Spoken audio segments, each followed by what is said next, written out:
د لغمان پوهنتون نوی ټاکل شوی رئیس د یو لړ مراسمو په ترڅ کې رسما د دغې ادارې استادانو او کارکوونکو ته وروپېژندل شو. د لغمان پوهنتون لپاره نوی ټاکل شوی رئیس د لوړو زده کړو وزارت د تقرر او انفکاک مسؤل پوهنمل فیصل امین، د ولایت مقام د مالی او اداري چارو رئیس مبارک شاه ابراهیمي او یو شمېر نورو مسؤلین لوري رسما د دغې ادارې استادانو او کارکوونکو ته وروپېژندل شو. په همدې موخه د لغمان پوهنتون د بشري علومو په پوهنځي کې ځانګړي مراسم نیول شوي وو چې پر مهال د لوړو زده کړو وزارت استازو د ولایت مقام مالی و اداري رئیس، د لغمان، ننګرهار او کونړ پوهنتون استادانو او محصلینو ګډون کړی و. په پیل کې د لغمان ولایت مالی و اداري رئیس مبارک شاه ابراهیمي له مرکز او نورو ولایتونو څخه راغلو میلمنو ته د هرکلي ترڅنګ یادونه وکړه چې تغییر او تبدیل یو اصل دی او دا د ویاړ ځای دی چې د قانون پلي کېدو لپاره په یو مکتوب یو مسؤل بل ته خپلې چارې سپاري. هغه ویل چې د لغمان پوهنتون پخواني رئیس د دې پوهنتون د علمي سیال کېدو انکشاف لپاره هڅې کړي چې باید له پامه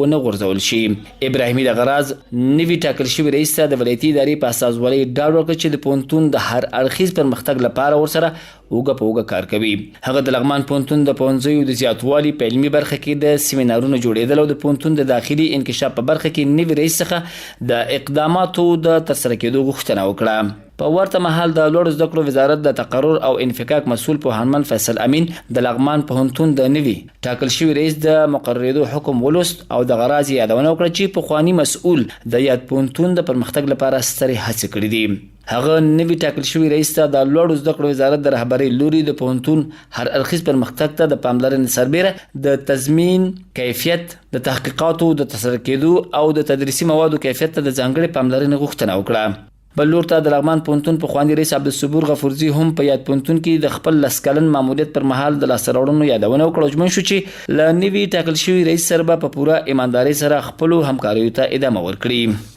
د لغمان پوهنتون نوي ټاکل شوي رئیس پوهنمل عصمت الله دراني د جمهور رئیس محمد اشرف غني او لوړو زده کړو وزارت له رهبرۍ څخه مننه وکړه چې پر دې د دومره ستر مسؤلیت باور وکړ. نوموړي ویل هڅه به وکړي چې په بېلابېلو برخو کې د لغمان پوهنتون د انکشاف لپاره هڅه وکړي چې پر مټ به علمي تحقیقات د زون له نور ولایتونو سره د اړیکو پراخوالی او د محصلینو د لیلي ستونزې دایمي حل به یې په کاري لومړیتوبونو کې وي. دغه راز په دې جوړه شوې غونډه کې قومي مشر ملک عبدالرؤف او د کونړ پوهنتون پخواني رئیس میر احمد حامد هم خبرې وکړې. لغمان پوهنتون لپاره نوی ټاکل شوی رئیس عصمت الله دراني اصلا د ننګرهار ولایت د روداتو ولسوالۍ اوسیدونکی دی چې تر لیسانس پورې زده کړې په ننګرهار او تر دکتورا پورې نور زده کړې په هندوستان او امریکا کې ترسره کړې دي.